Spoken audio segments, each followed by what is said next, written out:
तेलंगाना छत्तीसगढ़ सीमा पर नक्सली मुठभेड़ हुई है। 7 नक्सलियों के शव बरामद किए गए हैं।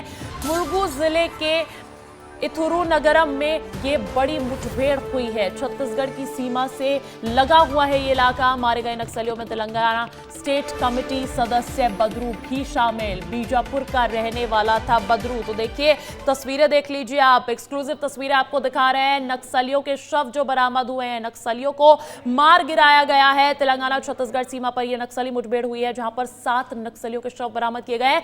तस्वीरें, एक्सक्लूसिव तस्वीरें विस्तार न्यूज आपको दिखा रहा है। मुलुगु जिले के इथुरु नगरम में यह बड़ी मुठभेड़ हुई है और बड़ी कामयाबी सुरक्षा बलों के हाथ लगी है। छत्तीसगढ़ की सीमा से लगा हुआ है यह इलाका जो बताया जा रहा है। मारे गए नक्सलियों में तेलंगाना स्टेट कमेटी सदस्य बदरू भी शामिल बताया जा रहा है। संजय ठाकुर मेरे सहयोगी मेरे साथ जुड़ गए हैं, उनका रुख कर लेती हूं। संजय, इस मुठभेड़ को किस तरीके से देखा जा सकता है? आतंक पर बड़ा प्रहार, ताजा अपडेट्स के साथ बताइएगा क्योंकि तस्वीरें हम दर्शकों को दिखा चुके हैं।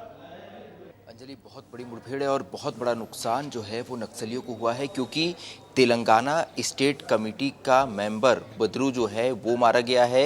ये वहाँ जो एरिया कमेटी थी उस एरिया कमेटी का सचिव भी था, बहुत बड़ा नक्सली था और अपनी टीम के साथ जो है वो इस मुलुगु जिला का ये इलाका जो है इस इलाके में ये जा रहा था, क्योंकि लगातार फोर्स ने छत्तीसगढ़ के सीमाई इलाकों पे दबाव बढ़ाया है। यही वजह है कि नक्सली अब अलग अलग जिलों में प्रवेश करने की कोशिश कर रहे हैं, लेकिन क्योंकि तेलंगाना की ग्रे हाउंड फोर्स नक्सलियों के खिलाफ बहुत ही कारगर रही है, उनके इनपुट्स काफ़ी जो है पुख्ता रहते हैं। यही वजह है कि ग्रे हाउंड के जवानों ने इस बार नक्सलियों को ढेर कर दिया। जो तस्वीरें सामने आई हैं उसमें बड़ी बंदूकें नजर आ रही है। नक्सली वर्दी में थे, बड़ी बंदूक लेके चल रहे थे। 2 AK-47 मिली है, 1 इंसास राइफल मिली है।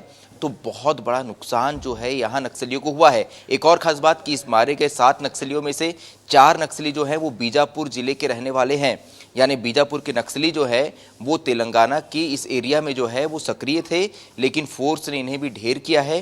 कल ही एक बड़ी बैठक हुई है, आज ही वो बैठक चल रही है, जहां भुवनेश्वर में पीएम मोदी खुद डीजी और आईजीस की कॉन्फ्रेंस को संबोधित कर रहे थे। तो यहाँ पे सारे देश के सभी प्रदेशों के डीजी और आईजीस आए हुए थे।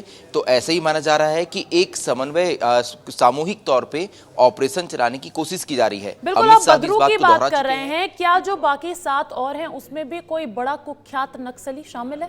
किसी की शिनाख्त हो पाई है? बिल्कुल बिल्कुल अंजलि, जो 7 नक्सली मारे गए हैं, 7 नक्सली की शिनाख्ती कर दी है फोर्स ने और 7 नक्सली जो है वो महत्वपूर्ण है। पहला बदरू जो तेलंगाना स्टेट कमेटी का मेंबर था, इसके अलावा DVCM एक मारा गया है, यानी कि डिविजनल कमेटी मेंबर। ये नक्सली कैडर में 4थे नंबर का पायदान होता है। 2 एरिया कमेटी मेंबर मारे गए हैं। इसके अलावा जो उस एरिया में सक्रिय नक्सली थे वो मारे गए हैं। हथियार बड़े मिले हैं। देखिए, हथियार बड़े मिलने का मतलब होता है कि सारे नक्सली जो हैं वो बड़े कैडर के थे, महत्वपूर्ण कैडर के थे, क्योंकि नक्सली अपने महत्वपूर्ण कैडर को ही बड़े हथियार देते हैं। ऐसे में नक्सलियों को बहुत बड़ा नुकसान हुआ है।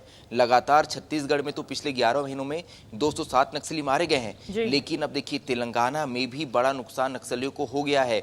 महाराष्ट्र में भी लगातार फोर्स जो है बड़ा नुकसान कर रही है। तो ऐसे में ये जो मार्च 2026 की डेडलाइन है, क्योंकि इसमें कहा गया है सिर्फ बस्तर नहीं पूरे देश से नक्सलवाद का सफाया करना है, और यही जो इलाका है संकल्प है 2026 तक नक्सलवाद का सफाया करना। और जैसा कि आप बता रहे हैं संजय कि अलग अलग राज्यों में अब इसी तरीके का नक्सलवाद पर प्रहार होता हुआ नजर आ रहा है, तो क्या ये माना जाए कि जब ऐसे इलाकों में जो बॉर्डर वाले इलाके होते हैं 2 राज्यों के, तो इससे दोनों ही राज्यों को फायदा पहुंचता है? बिल्कुल, देखिए अंजलि, हमारे ही रिपोर्टर खोमन साहू ने केंद्रीय गृह मंत्री अमित शाह से सवाल पूछा था कि क्या जॉइंट ऑपरेशन चलाए जाएंगे। उनके सवाल पे अमित शाह ने जवाब दिया था कि हाँ, सभी राज्य जो है वो मिलकर जॉइंट ऑपरेशन चलाएंगे, अपने इंटेल जो है वो साझा करेंगे।